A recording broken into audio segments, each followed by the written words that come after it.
أعوذ بالله من الشيطان الرجيم. بسم الله الرحمن الرحيم. الحمد لله رب العالمين، والصلاة والسلام على سيد المرسلين وعلى آله وصحبه أجمعين. رب اشرح لي صدري ويسر لي أمري واحلل عقدة من لساني يفقه قولي. سبحانك لا علم لنا إلا ما علمتنا إنك أنت العليم الحكيم. ولا حول ولا قوة إلا بالله العلي العظيم. Kitab Pati Paridah, muka surat 14, baris yang kelima daripada bawah. Baris yang kelima daripada bawah. Qala al-muallif rahimahullahu ta'ala wa nafa'ana bi'ulumihi amin. Kelima, qiyamuhu binafsih. Kelima daripada 20 sifat yang wajib atas mukallaf mengetahui dan berpegang secara tafsil, secara satu-satu. Kelima daripada 20 sifat yang wajib atas mukallaf mengetahui dan berpegang secara tafsil. Qiyamuhu binafsih, sifatun salbiyatun. Sifatun salbiyatun, sebagaimana sifat qidam, baqa, mukhalafatuhu ta'ala lil hawadith. Kemudian sifat yang keenam, sifat wahdaniyah. Kelima sifat ni dia panggil sifat salbiyah. Sifat yang mana kita nak reti sifat ni, kita terjemah dengan tidak. Qidam, tidak ada awal. Baqa, tidak ada akhir. Mukhalafatuhu ta'ala lil hawadith, tidak serupa Allah dengan segala yang baharu. Qiyamuhu binafsih, tidak berkehendak Allah kepada zat dan tidak berkehendak Allah kepada penjadi. Wahdaniyah, esa. Nak reti esa makna apa? Tidak berbilang. Itu dipanggil sifat salbiyah. Adapun qudrah, kuasa, tidak lemah, itu lazim dia. Lazim daripada kuasa tidak lemah. Kekuasa ni tak erti melainkan kena terjemah dengan tidak lemah. Ada. Adapun qidam, sedia. Apa makna sedia? Lama ke? Sedia tak? Sedia zaman ni. Ada. Sedia dengan makna tidak ada kesudahan. Baqa, kekal. Apa makna kekal? Kita kekal juga, tak pindah randah dah. Kekal dah kita duduk satu-satu tempat. Ini mana apa baqa kekal? Tidak ada kesudahan. Tu kekal. Mana sifat yang nak reti dia terjemah dengan tidak dipanggil sifat salbiyah. Jadi qiyamuhu ta'ala binafsi, sifat yang kelima, sifat salbiyah. Kemudian kita sifat yang keempat tu, mukhalafatuhu ta'ala lil hawadith. Sebagaimana saya tekan sebelum ni, satu laginya wahdaniyah. Mukhalafatuhu ta'ala lil hawadith. Satu laginya wahdaniyah, yang mana mukhalafatuhu ta'ala lil hawadith, wahdaniyah ni pecah pada tiga belaka. Mukhalafah pada zat, mukhalafah pada sifat, mukhalafah pada perbuatan. Wahdaniyah, keesaan pada zat, keesaan pada sifat dan keesaan pada perbuatan. Sama tiga ni. Ni kena kejap molek. untuk memastikan kita berpegang dengan akidah suratul ikhlas. Akidah suratul ikhlas. Apa makna suratul ikhlas? Ikhlas ni apa makna? Ikhlas dengan makna licin, bersih, suci akidah. Suratul ikhlas di awalnya qul huwallahu ahad. Tu. Qul huwallahu ahad. Kata ilmu yang Muhammad bermula Allah Ta'ala Tuhan yang esa, ahad. Di hujung ayat walam yakullahu kufuwan ahad, dan tidak ada bagi Allah seumpama serupa satu perkara pun. Ni hak mukhalafatuhu ta'ala lil hawadith dan juga wahdaniyah. Kemah dua ni. Kemah mukhalafatuhu ta'ala lil hadith, kemudian kemah di wahdaniyah. Kemudian hak minggu lepasnya hak peringatan dia. Ayat-ayat Al-Quran yang mutasyabihah, hadis-hadis yang mutasyabih, yang beri perasaan kitanya nak serupa Allah dengan makhluk. Tu kena tu molek. Jalanan ahli sunnah wal jamaah ada dua jalanan. Jalanan ulama salaf serah makna kepada Allah. Jalanan ulama khalaf letak makna yang selayaknya bagi Allah Subhanahu wa ta'ala. Tetapi salah dan khalaf ijma' menyucikan Allah Ta'ala daripada zahinah yang kesamaran menyamai dengan makhluk. Yang mana hak ayat yang didatangkan hak kesamarannya adalah Ar-Rahmanu alal arsyistawa. Bermula Tuhan yang bernama Rahman istiwa atas arash. Istiwa atas arah, tertinggi atas arah. Istiwa dengan makna ala wartafa'a, tertinggi. Tertinggi ni ada tertinggi kedudukan, ada tertinggi kedudukan, ada tertinggi darajah, tertinggi pangkat, tinggi belakang tu. Tinggi kedudukan ni atas, ni bawah. Tu tinggi dari segi jihad. Ada tinggi dari segi darajah, pangkat. Pangkat dia tinggi. Mana apa tu? Bukan tinggi jihad, dia duduk atas tu dah. Tinggi, pangkat tinggi, belajar tinggi. Tu tinggi tu bukan makna tinggi jihad. Tu tertinggi sendiri pun ada tertinggi jihad, ada tertinggi pangkat.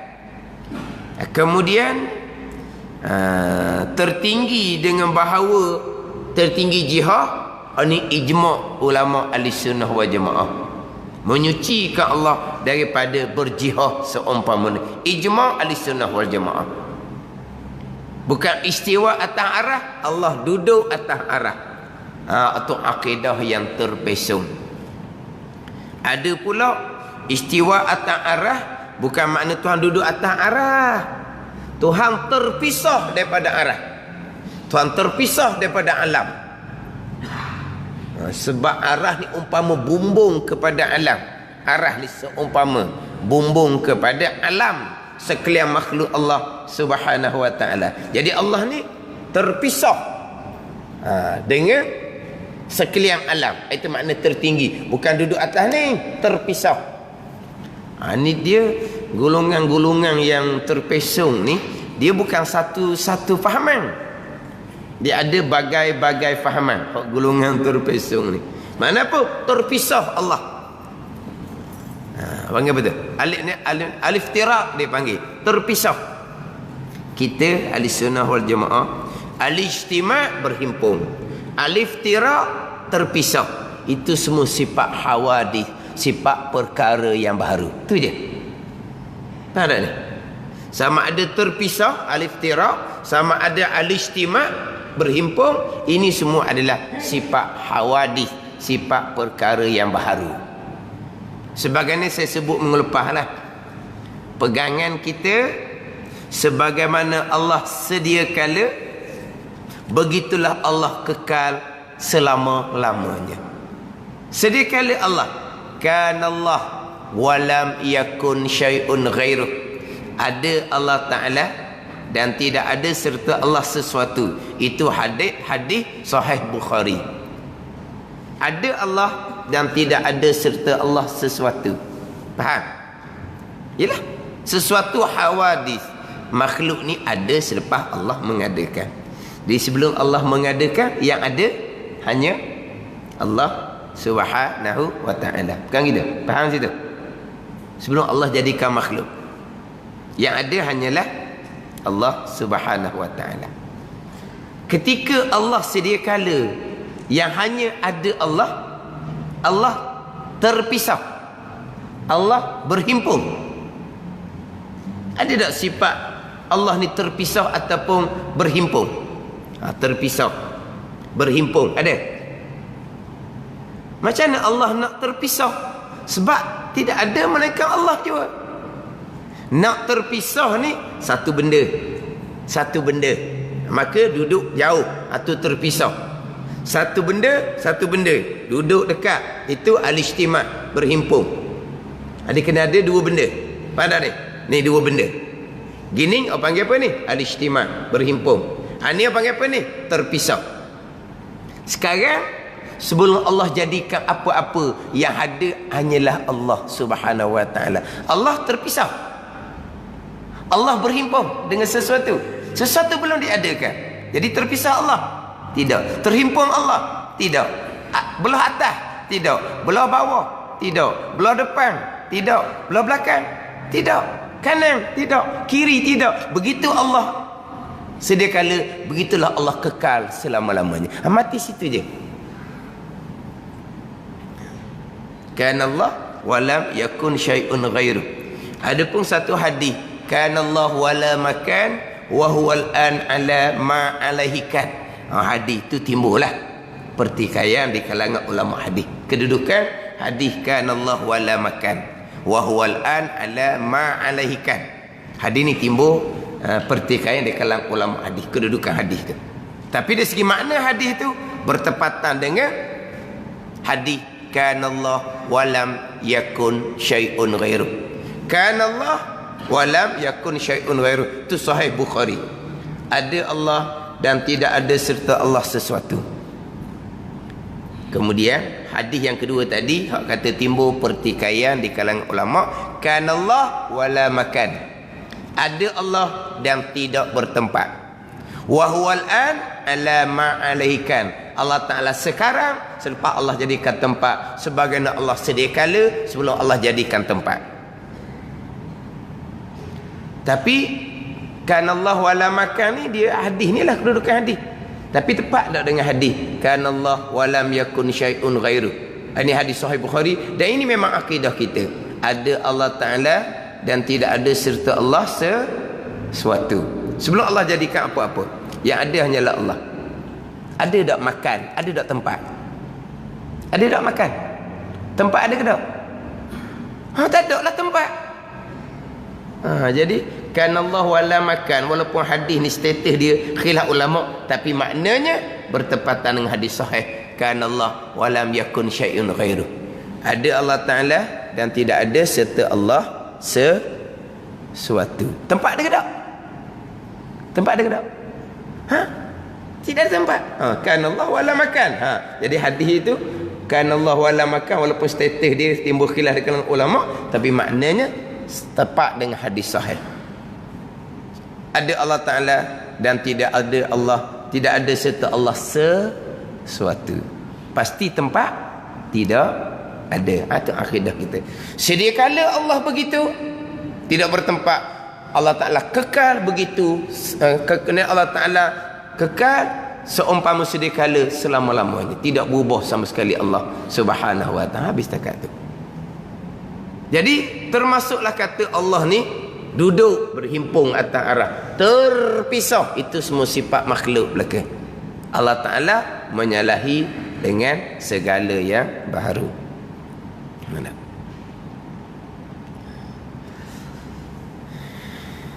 Tapi yang paling banyak timbulnya adalah berkaitan dengan summastawa alal arsh. Kemudian istiwa Allah Ta'ala atas arah ni timbul pegangan-pegangan yang terpesong. Sebagai ini saya sebut minggu lepas lah, hadis nuzul. Hadis nuzul. Hadis sahih tu, hadis nuzul. Yang zilu rabbuna, hadis Muslim. Yang zilu rabbuna kulla lailatin ila sama'id dunya tu. Sehingga akhir hadis. Hadis nuzul, turun oleh Tuhan kami tiap-tiap malam kepada langit dunia, langit yang pertama. Ketika kekal 1/3 akhir malam tu. Maka golongan yang terpesong ni, itu menjadi dalil Allah mesti bertempat di arash, di atas. Barulah Allah boleh turun ke langit yang pertama. Langit dunia, langit yang pertama. Oh, ni berapa kali terpesong di sini. Yang pertama, Tuhan duduk atas arah, diam di situ. Duduk sifat makhluk, diam pun sifat makhluk. Kemudian Allah Ta'ala pun turun, gerak pula Allah Ta'ala dari atas ke bawah. Itu semua adalah makhluk belaka pesen tu.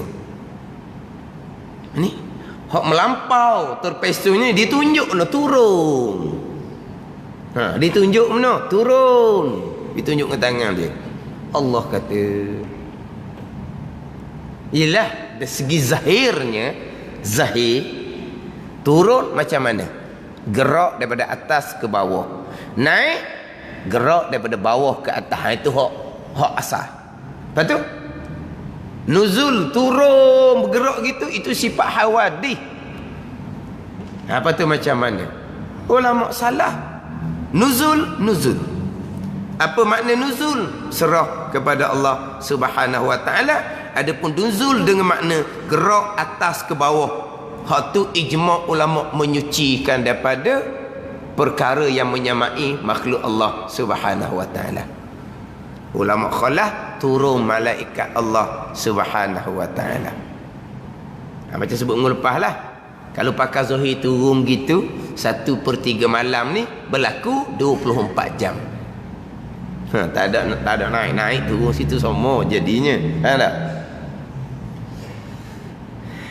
Kemudian kalau timbul berkaitan dengan istiwa alal arsh, dia ada setengah menterjemahkan bersemayam.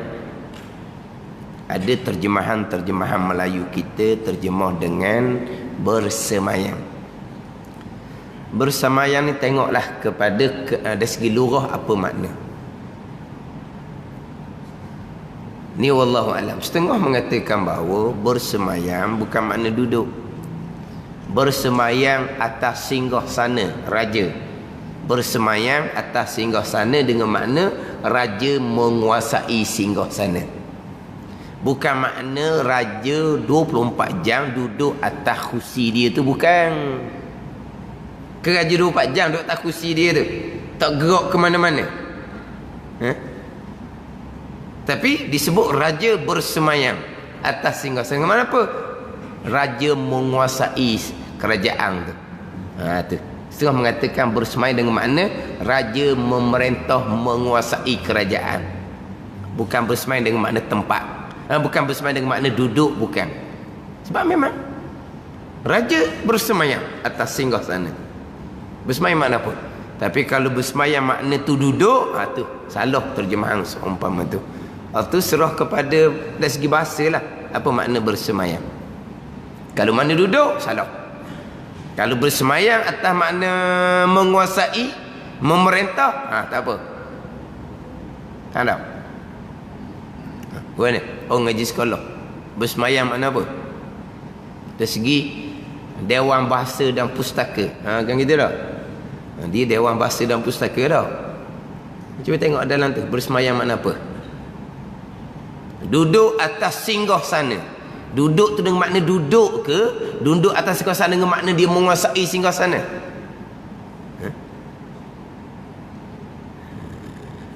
Ginilah kadang-kadang. Tapi ni cerita makhluk. Hak Allah Ta'ala jangan bermakna yang mengelirukan. Kalau kita katalah, saya duduk rumah tu 10 tahun dah. Saya duduk rumah tu 10 tahun dah. Awak duduk rumah tu 10 tahun. Nah. Tak berdiri kan? Duduk sama.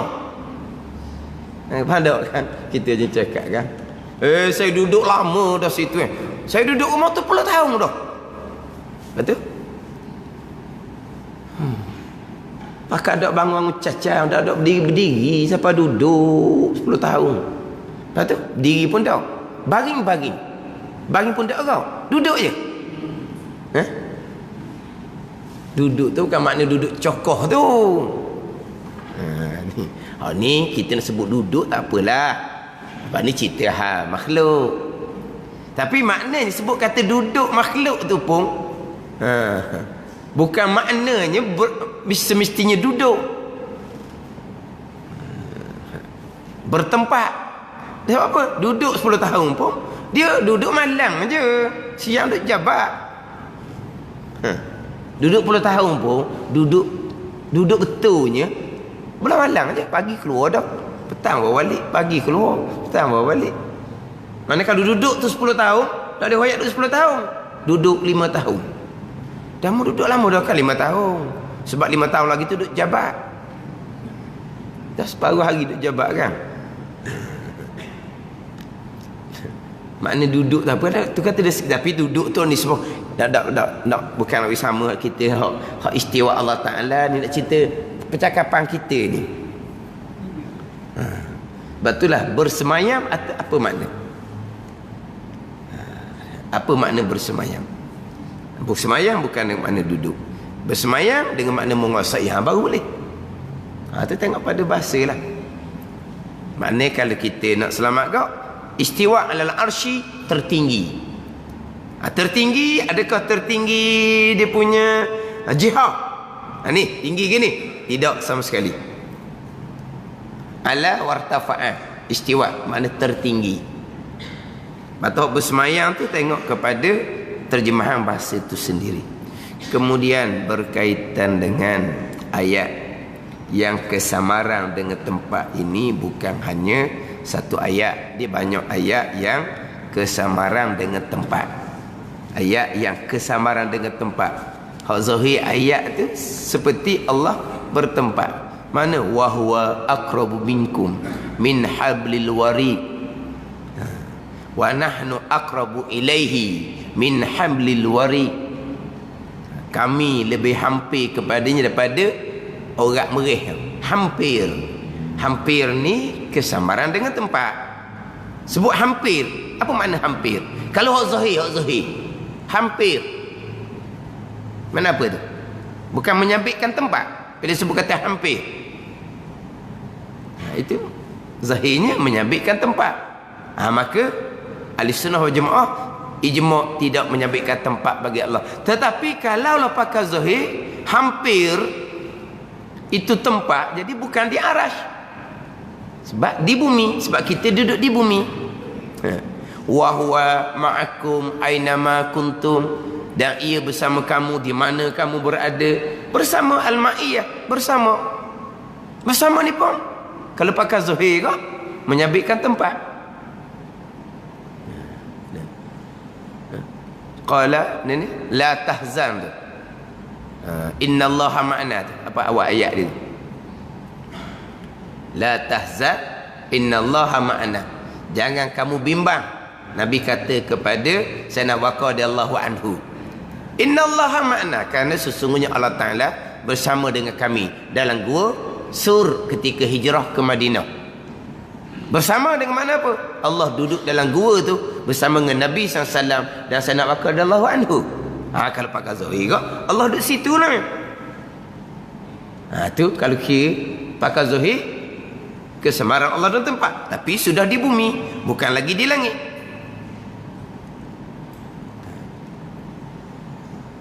Contoh ayat laginya, wa qala inni zahibun ila rabbi, kata Nabi Ibrahim AS, sesungguhnya aku nak pergi pada Tuhan aku. Selepas daripada nak dibakar oleh Namrud. Nabi Ibrahim kata nak pergi kepada Tuhan. Nabi Ibrahim pergi ke arah ke? Nabi Ibrahim berpindah ke Palestin. Sebab Nabi Ibrahim lahir di Iraq. Nabi Ibrahim berpindah ke Palestin. Jadi macam Allah duduk di Palestin, gitu. Ni nak ceritanya, selain daripada istiwa alal arsy, ada lagi ayat-ayat yang lain hak kesamaran Allah dengan tempat. Itu kan dengan hadis-hadis Nabi sallallahu alaihi wasallam. Nabi larang kita meludah ke arah kiblat. Kita meludah ke kanan ataupun ke kiri. Nabi melarang ludah ke arah kiblat. Kenapa? Fa inna rabbahu bainahu wa baina qiblati. Kerana sesungguhnya Tuhan seseorang antaranya dan antara kiblat. Jadi soalannya, Tuhan duduk antara kita dengan Kaabah. Tu kalau pakai zahir hadis tu kau, Allah duduk tengah tu lah. Tu menyabitkan tempat. Kalau pakai zahir, tapi bukan arah, bumi jadinya pula. Kan? Ayat hadis yang kesamaan dengan tempat sama je lah dengan ayat istiwa alal arsh. Ijma' ahli sunnah wal jamaah menyucikan Allah daripada zahir tu. Zahir kena palingkan. Kemudian apa makna Tuhan hampir? Apa makna Tuhan bersama? Apa makna Tuhan antara kita dengan qiblah? Serah makna kepada Allah. Jalanan ulama salah. Jalanan ulama salah letak makna yang selayaknya. Letak makna yang selayaknya dengan Allah Subhanahu wa taala.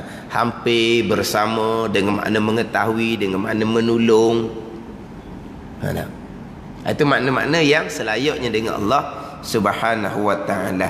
Jadi ada ayat yang kesamaran tempat langit arasy, ada ayat yang kesamaran tempat di bumi.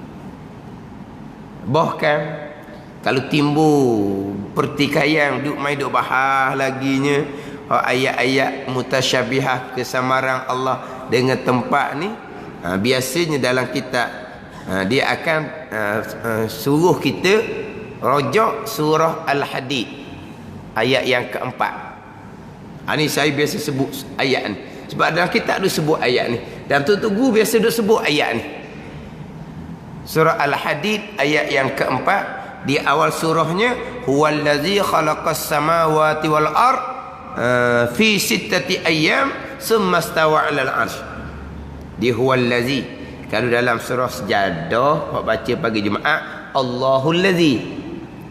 Terkadang nak baca kena mikir, takut pergi salah baca. Surah Al-Hadid huwallazi. Surah Sajadah hok baca pagi Jumaat, Allahul ladzi. Surah Sajadah tu pula, Allahul ladzi khalaqas samawati wal arda wa ma bainahuma. Surah Al-Hadid tak ada wa ma bainahuma. Surah Al-Hadid huwallazi khalaqas samawati wal ard fi sittati ayyam. Tak ada wa ma bainahuma. Ni kita baca ni kalau macam ni dekat-dekat tu dia boleh masuk baca surah lain, ubik surah lain. Ni jadi macam-macam ni dekat-dekat. Summa stawa 'alal 'arsy. Di hujung surah Al-Hadidnya, wa huwa ma'akum aina ma kuntum wallahu bima ta'maluna basir. Di awal ayat summa stawa 'alal 'arsy, kemudian tertinggi Allah atas arasy. Di hujung ayat, wa huwa ma'akum aina ma kuntum, bermula ya Allah bersama kamu di mana kamu berada. Kalau pakai zahir, istiwa 'alal arsy, duduk atas arah. Wa huwa ma'akum aina ma kuntum, bersama dengan kamu di mana kamu berada. Kamu berada di mana? Di bumi. Allah duduk di bumi. Kalau pakai zahir, tak panggil tanakut, tak panggil berlawan. Mustahil ayat Al-Quran berlawan. Itu kalamullah. Tapi kalau pakai zahir, berlawan. Tak ada deh. Kalau pakai zahir, berlawan. Lepas tu jalan berlawan ayat Quran, mustahil. Lepas tu jalanan ulama salah, istiwa serah makna kepada Allah. Wa huwa ma'akum, bersama. Kalau zahir bersama sekali ya, tak. Ijma' ahli sunnah menyucikan daripada zahir tu. Kalau bersama zahir tu gitu, ada wajib menyucikan. Betapa makna bersama? Serah kepada Allah Subhanahu wa taala. Allah yang Maha mengetahui sudah. Jalanan ulama khalaf, istiwa alal arsy, Allah memiliki, menguasai, memerintah arasy. Di ujung ayat ini wa huwa ma'akum aina ma kuntum. Allah bersama kamu dengan makna apa? Allah mengetahui. Ini jalanan ulama khalaf. Puak yang terpesong ni summastawa 'alal arsy, Tuhan duduk atas arah. Wa huwa ma'akum aina ma kuntum, Tuhan bersama dengan makna Tuhan tahu. Digi pada jalanan khalaf pula di hujung tu. Ni.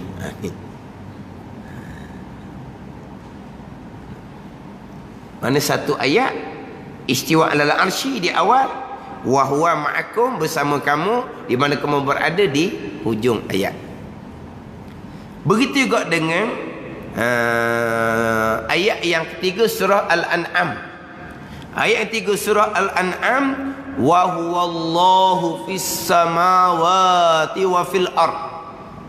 Wa huwallahu fis samawati wa fil ard ya'lamu sirrakum wa jahrakum wa ya'lamu ma taksibun. Wa huwallahu fis samawati wa fil ard, dan ia Allah di langit dan di bumi. Kalau pakai zahir, langit pun Tuhan duduk, bumi pun Tuhan duduk. Ulama salah serah makna kepada Allah. Ulama khalahnya wa huwallahu fis samawati wal ard, Allah di langit di bumi, yakni yang disembah, yang diakui kekuasaan di langit bumi Allah Subhanahu wa taala. Perjalanan ulama kemudian. Tapi kalau pakai zahir kok, wa huwallahu fis samawati wa fil ard, bermula Allah di langit dan di bumi. Berlawan pula jadinya. Ada dia. Ni kena atur molek lah ni. Sebab sekarang ni banyak jalanan-jalanan yang terpesong, yang duduk main ni ayat-ayat mutasyabihah, dia pakai zahir. Istiwa alal arsy, Tuhan duduk atas arah. Lepas tu duduk peseng dia lah. Takkan duduk macam kita duduk. Ini bukan jalanan ahli sunnah wal jamaah. Dia pakai makna duduk, itu bukan jalanan ahli sunnah wal jamaah. Kemudian apabila diterjemuh dengan duduk ni, maka kadang-kadang ada orang yang tekan tanya. Orang tekan tanya ni pun bukan dia ni, bukan nak tanya sangat, tapi dah dia kata Tuhan duduk atas arah. Arah ni baru kan? Sudah ada arah, Tuhan duduk mana? Ni jawapan puak terpesong ni ada bagai-bagai jawapan. Ada satu jawab tu, ni masalah ni. Tuhan hanya beritahu, selepas Tuhan buat arah, Tuhan duduk atas arah. Sebelum Tuhan buat arah, Tuhan tak beritahu hidup mana. Awak tanya awak apa ni? Ni masalah belaka duk tanya ni. Tak beriman dengan Quran dah ni. Quran cuma royak Tuhan duduk atas arah selepas Tuhan buat arah. Sebelum tu Tuhan tak royak, tak sudut, cuba tanyalah. Orang tanya ni bukan nak tanya sangat. Nak tanya, nak tengok dia jawab gua ni. Jadi kata Tuhan duduk atas arah kan? Dia kata Quran beritahu Tuhan duduk atas arah. Salah. Macam sebut minggu lepas lah. Quran kata Tuhan duduk. Kalau kita tanya pasal budak-budak, Quran ada dia sebut kata duduk. Quran ada sebut kata duduk. Ada bahasa Melayu dalam Quran? Tak, Quran sebut istiwa. Ada istiwa, ada ulama terjemah dengan jalasa. Istaqarra, terjemah dengan duduk, dengan menetap atas arah. Ada ulama di sunnah terjemah gitu. Tak ada, awak yang terjemah gitu. Bukan Quran yang kata duduk, awak yang terpesong tu kata duduk. Tapi dia kata Quran pula kata. Ni pun orang no. Quran pula kata duduk. Dah. Cuma oleh kerana dia terpesong gitu, timbullah orang tanya nak tengok jawapan. Sebelum ada arah tuan duduk mana? Marah. Tuan duduk royak. Tuan sudah tanya lah. Tapi sebelum ada arah tuan duduk tak arah ke tak? Tak. Lepas ada arah baru tuan duduk. Jadi tuan sudah berubah-ubah. Faham tak? Berubah ke tak? Berubah kan? Atau mustahil? Ada pula jawab. Tapi hak ni pula ni jawab ni bukan ustaz biasa-biasa ni, doktor bidang agama. Dia kata jawapan dia ni jawapan yang apa ni? Yang beres lah. Dijawab tu maknanya selesai kan? Jawapan apa? Jawapan yang kemah, jawapan yang mantap, jawapan yang bernak. Maknanya lepas dijawab tu clear. Pertanyaan Tuhan duduk mana tak marah. Tanya Tuhan duduk mana? Oh, tadi marah. Tuhan tak beritahu hidup mana, tu duduk soal-soal tanya. Tuhan tak beritahu. Tapi berarti Tuhan tidak datang arah sebab arah ni baru. Jadi makna Tuhan telah berubah. Sebelum tu Tuhan tak duduk atas arah tapi Tuhan tak beritahu duduk mana. Lepas tu Tuhan duduk atas arah, berubah tu. Atau mustahil kepada Allah Subhanahu wa taala. Hak ning ni dia tak marah. Tanya gitu. Cuma dia jawab Allah ada tempat yang bukan makhluk Allah. Tempat yang kodim. Tempat tu bukan makhluk Allah. Tuhan duduk tempat tu kan? Allah. Ni dia jadi kau larat sesat. Kau paruk dia sesat. Tempat yang bukan makhluk Allah. Ada ke benda yang bukan makhluk Allah? Ada. Allah ni Rabbil Alamin. Rabb, tuan kepada segala-galanya. Kalau ada benda yang bukan makhluk Allah, Tuhan duduk di tempat tu yang bukan makhluk Allah, yang qadim tu, puno gano. Kau berat lagi terpesong. Tak ada ni. Jadi mula asalnya Tuhan duduk di tempat yang bukan makhluk Allah, tempat yang qadim. Lepas Tuhan buat arah, Tuhan pun berpindah dari tempat yang bukan makhluk Allah kepada arah tempat yang makhluk Allah. Berapa kali nak terpesong sini ni? Ini doktor agama jawab ni. Baik.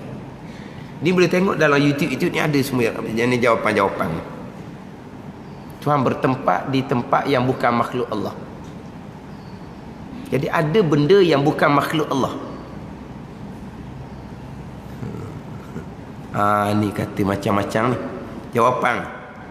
Kau berat. Ada pula jawab, Tuhan bertempat di tempat yang tak ada. Allah. Al-makanul adabi, tempat yang tak ada. Dah kalau tak ada, tempat apa pula dah tak ada? Tempat yang tak ada, dia kata. Dah kalau tak ada, tak panggil tempat lah, tak ada.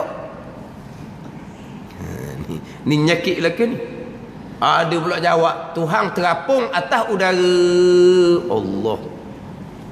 Sebab arah Tuhan tak buat lagi, nak datang arah tak boleh. Tuhan pun terapung atas udara. Sekarang orang tanya, sebelum Tuhan buat apa-apa, udara pun tak ada lagi. Nak terapung atas udara mana? Ni orang agama belaka ni pasal ni. Mainan-mainan pasal ni. Nak menyabitkan Tuhan duduk atas arah. Maka timbul soalan tadi lah. Arah ni makhluk Allah yang baru dijadikan. Sebelum ada Tuhan duduk mana? Ni jawapan puak-puak yang terpesong tak sekata jawapan dia. Tak sekata. Ada 3-4 jawapan. Lepas tu ada pula kata, tak sudah sibuk lah Tuhan duduk mana. Duduk je lah. Tuhan kuasa kan. Tuhan duduk belakang nyamuk pun boleh. Tuhan kuasa kan. Pulau. Dah sakit jiwa kata. Ini fitnah akhir zaman. Fitnah dalam bab pegangan. Fitnah dalam bab pegangan.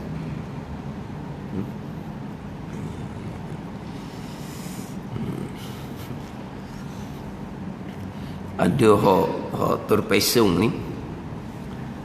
Terpesong pun sekarang dalam TV dah. Ada slot dalam TV. Terpesong pun. Dia kata sekarang ni, setakat Tuhan beritahu dia duduk atas arah. Berimang setakat tu sudahlah, dia kata. Lepas tu dia kata problem Tuhan ni duduk di mana-mana yang timbul ni gini-gini. Orang Islam je problem gini.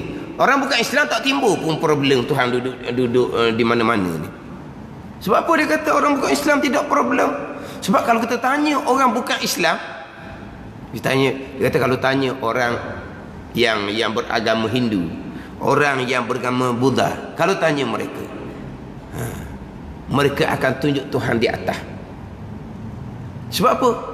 Sebab mereka beranggapan Tuhan selayaknya mesti di atas. Kalau tanya orang Hindu, orang Buddha, dia kata betul ke tak tahu, dia kata mesti mereka akan jawab Tuhan di atas. Sebab apa? Tuhan takkan duduk di bawah di atas bumi, pijak dia orang ni, hina pula Tuhan. Mesti Tuhan di atas. Mai tunjuk Tuhan di atas. Ni jihad ke ni Tuhan di atas. Lepas tu dia kata, tu cantik, dia kata. Kita pun begitu juga. Dia sama macam orang Hindu, orang Buddha. Dia kata cantik anggapan orang Hindu Buddha tu. Sebab apa? Memang selainnya Tuhan di atas. Macam mana boleh? Patut ni. Dia boleh ambil cerita. Kalau tanya orang Hindu, orang Buddha, jawapan dia di mana Tuhan? Di bawah? Di mana-mana? Tidak, mesti di atas. Sebab apa? Mereka merasakan, mereka beranggapan memang Tuhan selain di atas. Waktu dia kata cantik tu, comel. Mana dia kata kita pun begitu. Dialah, kita tidak. Dia. Lepas tu dia kata, kalau kata Tuhan ni di mana-mana, itu akidah Nasara, dia kata.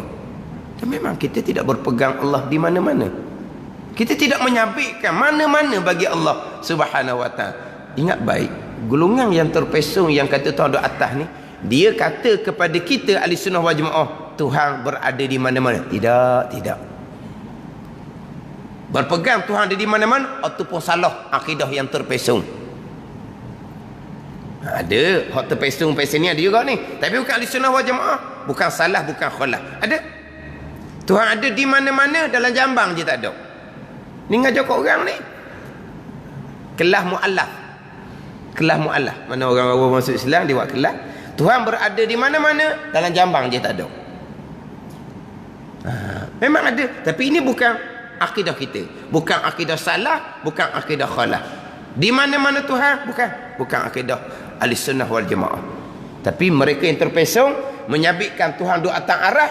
Dia kata kita ni berpegang Tuhan di mana-mana. Dia dah berpegangan salah, dia ingat ke kita salah macam dia juga.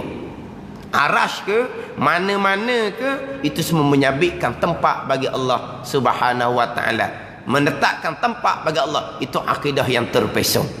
Seperti tadilah kita berpegang sebagaimana sedia kala sebelum Allah jadikan apa-apa, Allah tidak bertempat, Allah tidak di mana-mana. Begitulah Allah kekal selama-lamanya. Gitu je, simple je pegangan kita ni. Fikir berkaitan dengan Allah dilarang. Jangan sama sekali.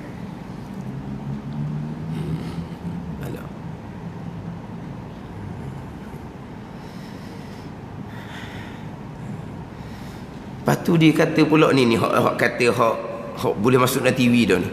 Dia kata kalau kita cerita pada orang kafir lah, Tuhan tidak di atas, Tuhan tidak di bawah, tidak di langit, tidak di bumi, orang kafir tak boleh terima. Dia kata akhirnya orang kafir akan jawab tak ada Tuhan. Dia kata orang kafir tak akan boleh terima Tuhan atas pun tidak, bawah pun tidak, arah pun tidak, langit pun tidak, bumi pun tidak. Jadi akhirnya keluar jawapan tak ada. Dia kata orang kafir tak boleh terima ni, tak ada Tuhan. Jadi kemudian duduk mikir dengan akidah orang kafir. Akidah orang kafir, Tuhan dua, berjiring dan bertempat. Ini akidah orang kafir, berjiring dan bertempat. Kalau kata Tuhan tidak bertempat, memang orang kafir tak boleh terima. Sebab orang kafirnya Tuhan berjiring, sebab tu jadi bertempat. Orang kafir Tuhan besar, Tuhan kecil, Tuhan nur, Tuhan cahaya, Tuhan zulmah lah apalah. Dia katakan. Jadi orang kafir ni bukan kata Tuhan tidak di atas, Tuhan tidak di bawah, Tuhan tidak di langit, Tuhan tidak di bumi, maka tak boleh terima. Cuma beritahu pada orang kafir ni, Tuhan besar pun tidak, kecil pun tidak. Bukan gitu akidah kita. Ke Tuhan besar. Tuhan cerah pun tidak, gelap pun tidak, putih pun tidak, hitam pun tidak. Kan orang kafir dia terima ke tak? Sama juga dia kata, tak ada Tuhan lah tu. Memang orang kafir gitu. Dia nak Tuhan ni mesti berbentuk dan mesti bertempat. Tidak bertempat orang kafir tak boleh terima. Sama lah juga. Tidak berbentuk orang kafir tak boleh terima. Apa kena-kena kita akidah kita dengan akidah orang kafir? Hak memang dia tidak bertuhankan Allah Subhanahu wa taala, pelik apanya? Tapi kenapa disebut orang kafir pun tak terima? Jadi dia pun tak boleh terima juga, bukan masalah orang kafir, dia pun tak boleh terima. Jadi akidah dia akidah apa sebenarnya? Jangan main ni. Orang-orang gini pengikut ramai. Pengikut ramai. Sebab dia punya apa ni? Cara-cara dia tu. Cara dia susung ayat, dia gitu gini tu dia pandai. Orang kita ni dia lebih tertarik dengan cara penyampaian tu. Cara penyampaian tu dia rasa ni baru sedap ni, dia kata. Dia pergi kat tu. Dia kat tu. Orang-orang sekarang ni. Akidah kita tetap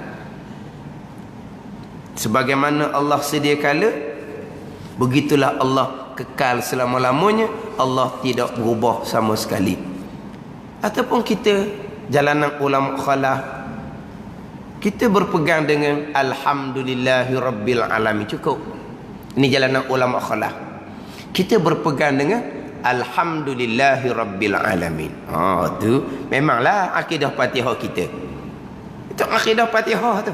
Fatihah ni pembukaan agama ni. Suratul Fatihah dikenali dengan suratul asas. Dia ada 8 nama suratul Fatihah. Ada 8 nama. Salah satu nama suratul asas, asas agama. Sebab apa? Surah Fatihah surah Makkiyah. Surah yang Makkiyah ni surah akidah. Yang mana satu-satu surah yang diwajibkan baca dalam solat.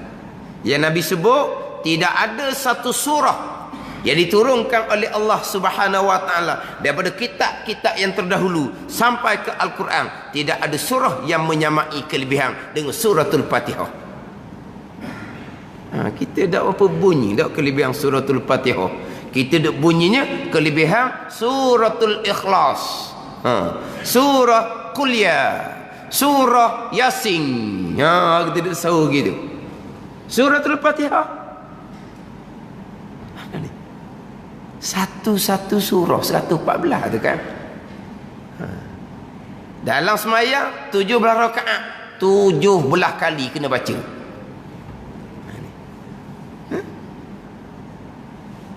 Ini akidah kita. Patutlah kita nak sembahyang ni bukan betul bacaan Fatihah je. Kita memanglah kena betul lah bacaan Fatihah. Sebab itu rukun sembahyang. Tapi pastikan baik kita berakidah dengan suratul Fatihah. Kalau kita tidak berakidah dengan suratul Fatihah, Fatihah akan laknat kita balik. Sembahyang tidak akan diterima oleh Allah walaupun patah kita qari macam mana sekalipun. Kalau kita tidak berpegang dengan akidah Fatihah. Hak contohnya, hak banyak terpesong ni bab lain. Hak banyak terpesongnya bab ikhtiar dan usaha. Jadi qadariyah, jadi jabariyah. Bab ikhtiar usaha ni kadang-kadang orang aliran agama pun tak boleh nak letak molek dengan akidah Ahlussunnah wal Jamaah. Lepas tu kadang-kadang orang ni kata, ni orang mengajar belaka ni, sekarang sudah tidak ada qadariyah. Sekarang sudah tidak ada jabariyah. Tak usah duduk ceritalah benda umpama hantu ni sudah tidak ada. Sekarang ni ada apa ni?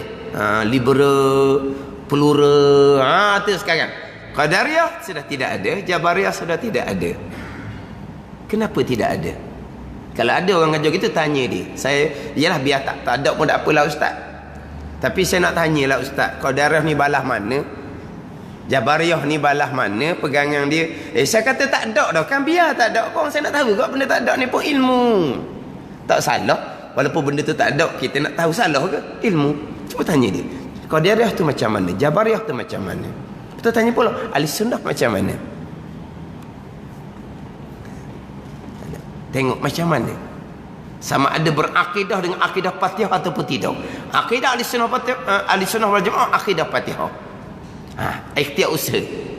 Tapi saya nak sebut ayat mutasyabah, tak berhenti pada nak sebut kedudukan suratul Fatihah. Kita ahli sunnah wal jamaah, Allah ni Rabbil alamin. Allah Rabb. Rabb ni dia banyak makna. Rabb ni Tuan yang hakiki. Kita terjemah dengan Tuhan tau. Rabb ni Tuan yang hakiki, yang memiliki, yang mengatur, yang menyusung, yang belaka tu. Yang menjadikan, itu Rabb, Tuan yang hakiki. Hak dia belaka. Segala-gala ni alam dipanggil marbub kepada Allah. Allah Rabb. Alam makhluk marbuk ni apa? Yang direntah, yang dimiliki, yang diatur, yang disusung, yang dijadikan. Semuanya marbuk kepada Allah. Semua ni adalah duduk di bawah Rabbil alamin. Semuanya hak Tuhan belaka. Belaka apa-apa pun hak Tuhan belaka. Itu Rabbil alamin. Kemudian ayat di tengah tu, iyyaka na'budu wa iyyaka nasta'in. Akan dikaya Allah kami sembah. Akan dikaya Allah kami minta pertolongan. Kami ada juga tu. Sembah tu kami, minta pertolongan tu kami. Maka kita wajib isbatkan di akidah, kita letakkan di akidah, kami ada pilihan, kami ada perbuatan. Tapi pilihan dan perbuatan kami adalah marbuk kepada Rabbil alamin. Mana pilihan dan perbuatan kami pun terikat dengan Rabb Allah Ta'ala. Mana pilihan dan perbuatan kami pun qada dan qada Allah Subhanahu wa Ta'ala. Oh, kalau begitu tak ada. Hakikatnya memang tidak ada apa-apa pun. Tapi jangan tidak berpegang. Kalau tidak berpegang ada pilihan dan perbuatan, tidak berpegang dengan ayat iyyaka na'budu wa iyyaka nasta'in, itu akidah Jabariyah. Sembahyang tidak akan diterima oleh Allah Subhanahu wa Ta'ala. Kami ada pilihan, kami ada perbuatan. Pilihan dan perbuatan mutlak hak kami, tidak berpegang dengan alhamdulillahi rabbil alamin. Itu akidah Qadariyah. Jadi dia kalau akal, dia mudah kepada Qadariyah, mudah kepada Jabariyah dari segi akal. Tak tahu. Kita wajib berpegang ada pilihan dan perbuatan. Tiba-tiba pilihan dan perbuatan terikat dengan qada dan qada Allah sebagai Rabbil alamin. Dah tak ada, memanglah dah terikat. Hakikatnya tak ada lah. Dah kenapa wajib berpegang? Dah Quran kata na'budu nasta'in. Kenapa Tuhan kata na'budu nasta'in walau kami tak ada? Jangan duk korek. Mata hak ni dilarang korek-korek bab qada ni. Hak Nabi kata fa'amsiku, tahan diri kamu daripada membahaskan duk korek qada. Tapi kena huram molek, jangan duk berhenti awal-awal. Pening berhenti. Biar pening tu nak. Tak ambil pening. Kita berakidah tak ambil pening. Nak jelas molek. Dia ada orang ajar gitu. Pening tu nak. Ada ke pening nak? Nak faham molek lah supaya kita betul-betul berakidah dengan akidah ahli sunnah wal jamaah. Pening kalau kita korek. Kalau kita tak korek bahas, okey. Rabbil alamin, segala-gala hak Tuhan belaka. Pilihan dan perbuatan pun hak Tuhan juga. Tapi oleh kerana Allah Ta'ala menyandarkan perbuatan kepada kita, maka kita pun berpegang kita ada pilihan dan perbuatan, kerana Quran menyandarkan perbuatan kepada kita. Kita pegang kat tu je, pegang Quran. Lepas tu kenapa Quran menyandarkan perbuatan kepada kita walau kita tak ada apa-apa, jangan bersoal. Tuhan sanda kita, laha ma kasabat wa 'alaiha ma iktasabat. Tuhan sanda kita belaka itu kan. Pahala kebaikan bagi seseorang yang usahakan atas kebaikan yang diusahakan, dan dosa kesalahan atas seseorang kerana kejahatan yang diusahakannya. Kemudian pula Quran kan perintah kita sembahyang oleh kamu, puasa oleh kamu, taubah oleh kamu, syukur oleh kamu, tawakul oleh kamu. Quran perintah tu. Kamu kena peganglah ada pilihan dan perbuatan. Kalau kamu tidak pegang kamu ada pilihan dan perbuatan, suruhan Allah tu tuju pada siapa? Tuju pada siapa tu? Larangan, jangan kamu makan riba, jangan kamu makan harta yatim, jangan kamu. Larangan tuju pada siapa tu? Kepada kamu, jangan. Jadi Tuhan tuju jangan tu pada kamu, maka kamu kena ada pilihan dan perbuatan. Kalau kamu tak ada pilihan dan perbuatan, Tuhan tuju larang pada siapa? Maka kita wajib berpegang, kita ada pilihan dan perbuatan. Tapi yang lagi daripada asas rukun iman yang keenam kitanya, segala-gala adalah qada dan qadar Allah Subhanahu wa taala. Tak. Walaupun kita wajib berpegang, kita ada pilihan dan perbuatan, tapi pilihan dan perbuatan terikat dengan qada dan qadar. Kalau pilihan dan perbuatan tidak terikat dengan qada dan qadar, itulah qadariyah yang khilaf ulama kafir pegangan semua itu, ataupun akidah yang fasik lagi mubtadi', akidah yang dosa besar, akidah yang bid'ah, yang sesat, yang direka-reka, yang tidak ada pada masa Nabi sallallahu alaihi wasallam. Ini Fatihah kita. Rabbil alamin, iyyaka na'budu wa iyyaka nasta'in. Tapi tadi akalan kitanya, dah kalau Tuhan belaka tak ada benda lah kita, Jabariyah. Kita wajib berpegang ada pilihan dan perbuatan. Dalam Quran menyandarkan pilihan dan perbuatan begitu. Kalau dah kita Tuhan sandar kita ada pilihan dan perbuatan, pilihan dan perbuatan hak kita sungguh lah. Tu jadi qadariyah. Dah kalau pakai akal, kalau sebut kata pilihan kita, terikat panggil pilihan. Ada ni. Kalau pakai akal. Kalau pakai akal. Ni contoh. Kita letak 2-3 benda. Okey, pilih pilih. Ada, pilih tu panggil pilihan. Last kali tinggal satu je. Pilih pilih. Pilih apa? Pilih apa satu? Terikat gitu. Tak pilih lain guna lagi dah. Terikat dah. Ada satu je. Panggil pilihan je kau. Ada ni. Kalau ada barang 2-3 barang boleh kata pilih. Pilih mana pun. Tapi kalau ada satu, terikat kena ambil honing ni. Pilih. Pilih apa je? Ambil tu. Satu tu je. Ni sama dia kau. Kita wajib berpegang ada ikhtiar pilihan. Tapi terikat dengan qada dan qadar. Pilihan apa gitu? Dipanggil mana ni? Mukhtaran zahira, majburan batina dalam kitab tauhid. Sebab apa panggil pilihan? Zahir pilihan. Zahir. Ni kita ni. Zahirnya macam mana? Kita memilih, kita melakukan, kita memilih, kita melakukan. Rasa macam mana? Rasa bebas ke? Rasa ditolak-tolak ke? Ditarik-tarik ke? Dipukau-pukau ke? Dikontrol-kontrol ke? Rasa macam mana? Rasa macam mana? Bebas kan? Ke macam mana? Kaki tak mau melangkah, kaki melangkah juga. Nak melangkah kot lain, kaki melangkah kot lain juga. Ada gitu? Jadi macam kena remote control.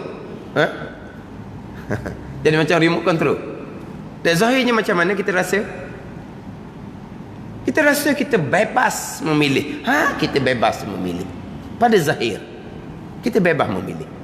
Tapi pada hakikinya, apa yang kita pilih itulah qada dan qadar Allah Subhanahu wa taala. Apa hakikinya? Terikat dengan qada dan qadar. Habis kita kat tu dah lah. Kalau tanya dah sekarang ni kita bebas memilih ke terikat dengan qada dan qadar? Kita bebas memilih pada zahir, tapi apa yang kita pilih itulah qada dan qadar Allah, terikat. Mudah jawapan. Bebas ataupun terikat. Bebas pada zahir, terikat pada hakiki. Sudahlah. Tak payah. Ini kita duduk bebas ni. Pilih buat, bebas. Bebas. Tapi di pengang kitanya, apa yang berlaku? Kesemuanya duduk di bawah Rabbil Alamin. Duduk di bawah qada dan qadar Allah Subhanahu wa taala. Habis cerita tu fikir tu. Faham pegang sudah. Korek jadi pening. Waktu dia larang. Tapi kena faham molek sini ni. Kalau tak faham kelas secara umum seumpama ni, kita kena mengadap dengan guru secara berhadapan.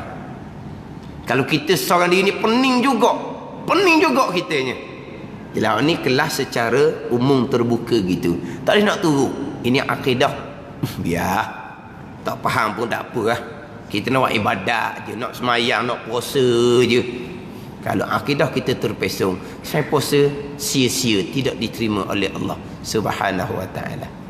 Ini bab usuluddin ni, bab rukun iman yang keenam, qada dan qadar. Jangan buat lebih kurang.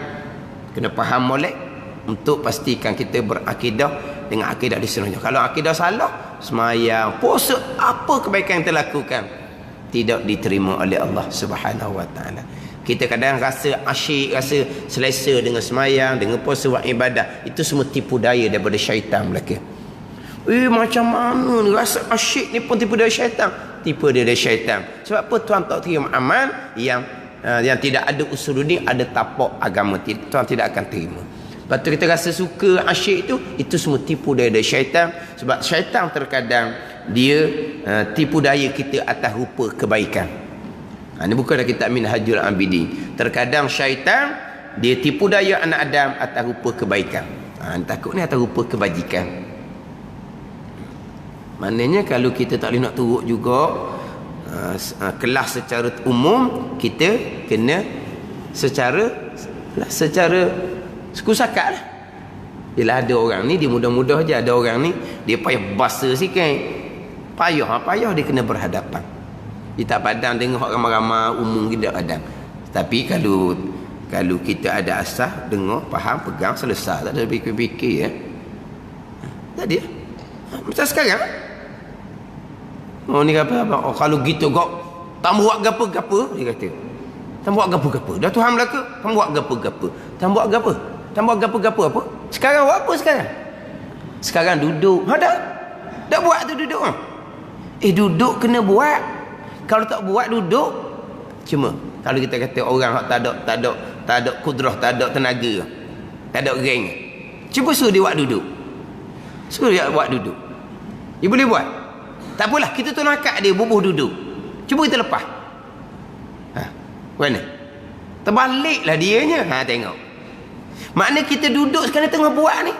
Kita buat duduk kita buat buka mata, kita tengok pun kita buat, tak ada telinga pun kita buat, bernafas pun kita buat. Tak mau buat apa-apa apa. Kita mau bangun.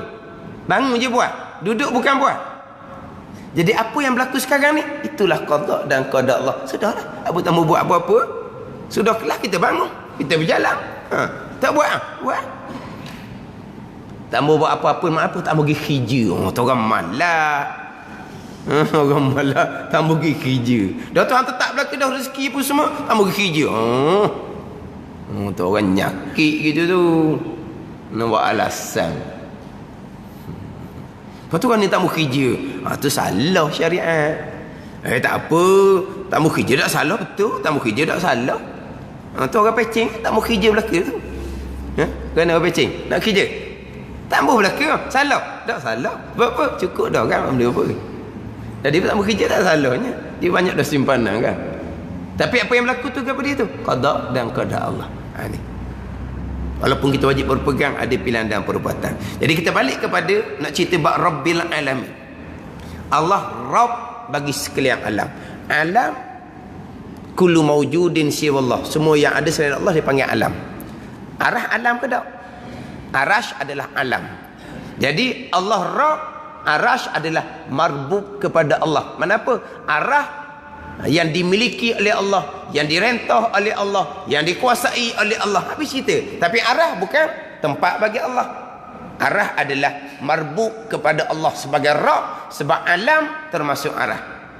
Jadi Allah Rabb, alam adalah arash adalah marbub kepada Allah. yang direntah oleh Allah, yang dimiliki Allah, itu akidah khalaf. Itu hak alhamdulillahi rabbil alamin. Di ayat yang lain pula, ayat yang lain, wa huwa rabbul arsyil azim. Tu ayat lain pula. Allah Taala Rabb bagi arah yang agung, Zul arsyil majid, yang memiliki arah yang tinggi kemuliaan. Itu sama dengan Rabbil alamin lah. Tapi kena ingat ayat lain pula. Tak payah ingat ayat lain lah. Ingat akidah kita, Allah alhamdulillahi rabbil alamin. Allah Rabb kepada alam. Alam makhluk adalah marbub kepada Allah. Jadi alam makhluk termasuk arash. Arah pun marbub kepada Allah. Yang dimiliki, yang direntah, yang dikuasai oleh Allah. Bukan tempat bagi Allah. Tu Rabbil alamin. Tapi kalau kita ambil ayat lain pula, wa huwa rabbul arsyil azim. Allah Rabb kepada arah yang agung. Arah adalah mabuk kepada Allah, bukan tempat kepada Allah. Zul arsyil majid. Allah yang mempunyai arah yang tinggi kemuliaan.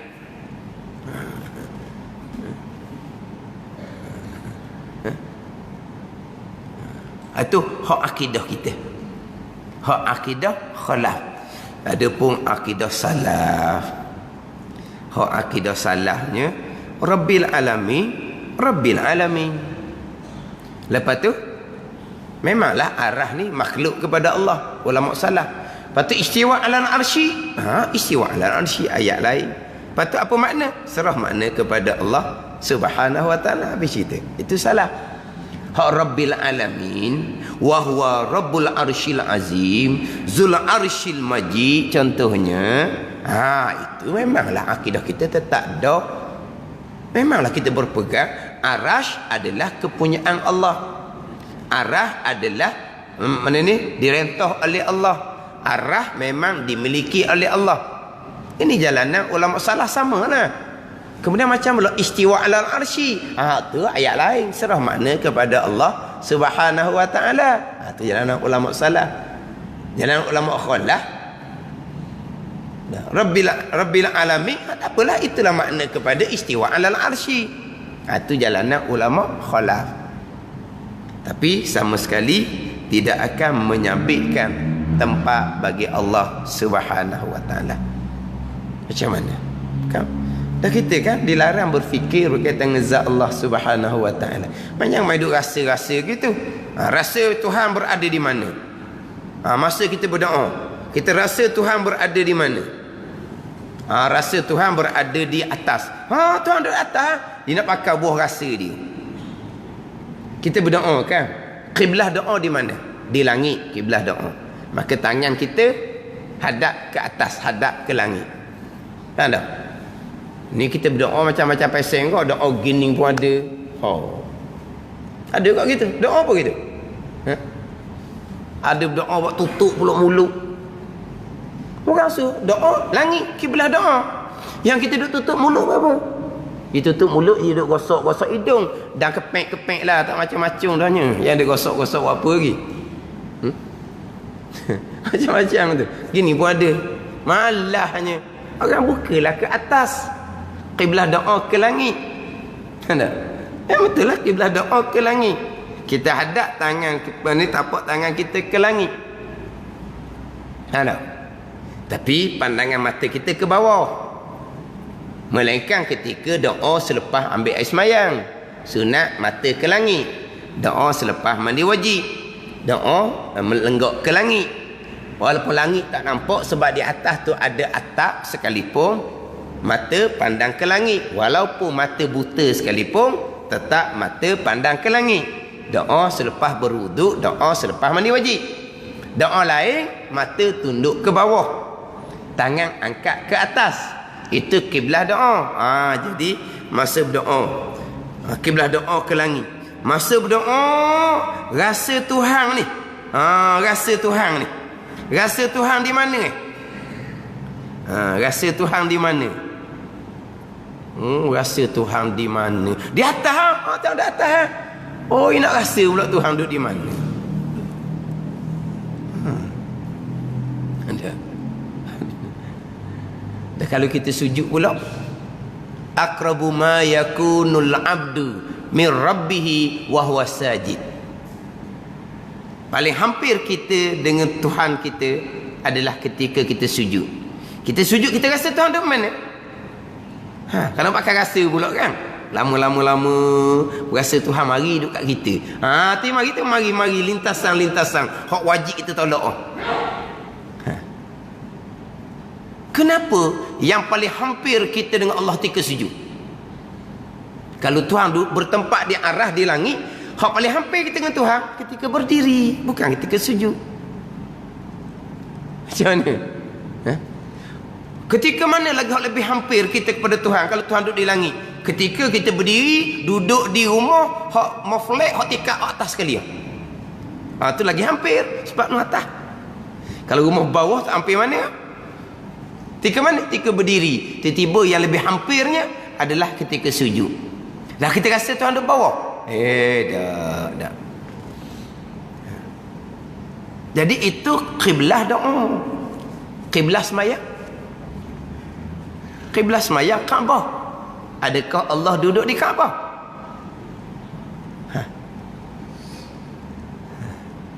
Kaabah tu Tuhan sebut sebagai baiti. Antahira baiti. Antahira baiti lit-taifin wal-akifin war-ruk'is sujud tu. Antahira bahawa membersih oleh Nabi Ibrahim dan Nabi Ismail alaihi wassalam baiti akan rumahku. Lit-taifin bagi orang tawaf, wal akifin bagi orang i'tikaf, war ruk'is sujud bagi orang yang rukuk sujud dalam solat. Tapi Quran Tuhan kata antahira baiti, bahawa membersih oleh Nabi Ibrahim dan Nabi Ismail alaihi wassalam akan rumah aku. Jadi Tuhan duduk situ. Tapi kenapa kita tak payah duduk bahar-bahar. Baitullah. Cuba terjemah molek kat Baitullah tu apa? Cuba molek Baitullah. Kenapa kita tak bahar? Sebab tak ada orang pun beretikad Tuhan duduk di situ. Tapi kalau sebut Baitullah, rumah Allah, bilik Allah, rumah Allah, bilik Allah, Tuhan duduk situ. Tak. Lepas tu Baitullah tak sudah bahar. Baitullah sudah. Sebab tak timbul nak hurang nak apa? Sebab akidah kita tetap ada. Tuhan tidak bertempat. Walaupun sebut Baitullah pun kiblat sembahyang pula dah semua kena hadap situ. Kemudian kena tawaf pusing pula situ. Tapi kenapa dah ubah Baitullah ke tukar nama? Tak payah. Baitullah antahira baiti, rumah aku. Tuan kata tak apa sebab tak ada timbul. Bukan kerana Baitullah tu kecil, bukan. Kerana ahli sunnah sama sekali tidak menyabitkan Allah dengan tempat. Sebab ada orang terpesong ni, dia kata sesuai Allah duduk atas arash. Sebab arash lah makhluk Allah yang paling besar sekali. Arah ni dengan umpama bumi kita ni, arah umpama satu padang yang luas, bumi kita umpama cicing sebetul. Tak nampaklah cicing tu, kecilnya bumi. Jadi arah ni makhluk yang paling besar. Jadi bila arah ni paling besar, sesuailah Allah duduk atas arah. Ni pun sama belaka ni. Berapa sudut, berapa kepercayaan di hak terpesong ni. Jadi apa kaitan Allah dengan besarnya arah? Kenapa jadi? Oleh kerana arah ni besar, maka sesuailah Allah duduk atas arah. Sebab Allah besar ke? Tak. Allah tak besar. Tak apa sabitnya, apa kaitannya Allah dengan sesuai Allah bertempat atas arah kerana arah besar? Apa kaitan? Kalau Baitullah tak timbul isu sebab apa kecil gitu? Tak. Baitullah pun tak terima isu sebab akidah kita solid, tidak menyabitkan tempat bagi Allah. Istiwa alal arsy pun tak ada apa-apa pun. Sebab apa? Tak ada. Allah tidak menyabitkan tempat bagi Allah. Ijma' akidah ahli sunnah wal jamaah. Tapi macam mana mereka boleh sebut perkataan seumpama itu? Sesuai Allah Ta'ala, sebab arah makhluk Allah yang paling besar. Menyabitkan besar arah sesuai Allah bertempat. Jadi apa maksud? Apa maksud? Maksud Allah besar. Faham tak ni? Ni dia kata fitnah belaka ni. Fitnah belaka ni kita kena ngaji molek. Ajar molek ke anak cucu kita tu. Kita orang tua ni tak gerak dah. Akidah kita gitu dah daripada asal. Masa kita dulu tak ada timbul pelik-pelik tu. Tak ada timbul pelik-pelik. Jadi kita pun tak mikir pelik-pelik tau. Lain ni kalau mari benda pelik pun kita dah jejah dah dengan pelik-pelik tu. Tapi kalau anak cucu kita, anak cucu ni dia nak main ngaji sikit surat, dia sibuk dia apa. Lepas tu kalau jenis hak minat kepada agama, dia tekan YouTube pun. Orang lain ni pula, dia tekan YouTube, dia tengok pula title orang tu. Dia tengok title orang. Title orang tu tinggi, dia lebih cenderung, lebih berakhir. Sebab apa? Kedudukan. Tak ada ni. Tetapi mereka-mereka yang terpesong akidah ni, memang mereka bukan jurusan akidah, bukan jurusan usuluddin. Hak terpesong, tapi saya sebut tadi dengan berbagai-bagai jawapan daripada orang agama ni, tapi kesemuanya bukan bidang usuluddin. Mereka bukan bidang usuluddin, tapi mereka nak bahas usuluddin dengan jalan yang terpesong. Mereka bukan bidang usuluddin, tapi orang agama lah.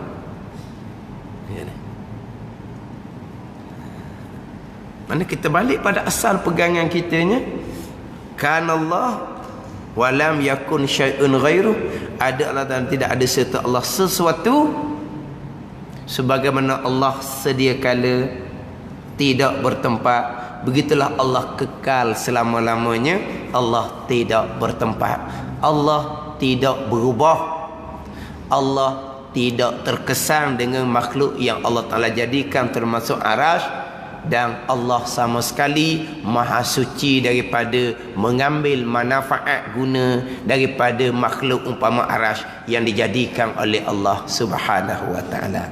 Allah Taala huwal ghaniyul hamid.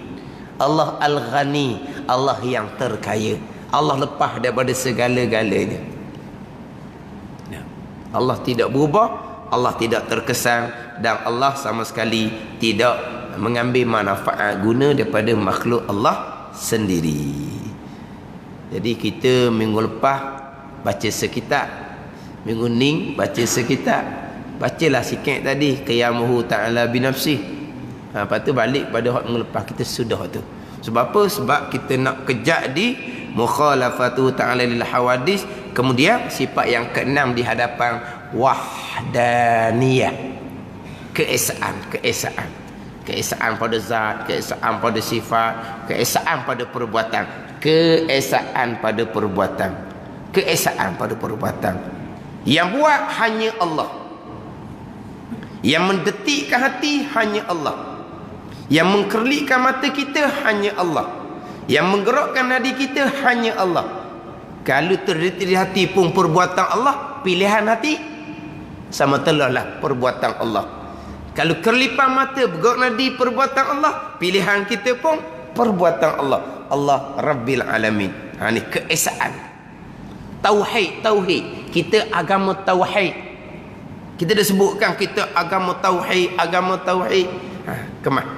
Hak sifat wahdaniyah. Hak ni sifat mukhalafatuhu ta'ala lil hawadith.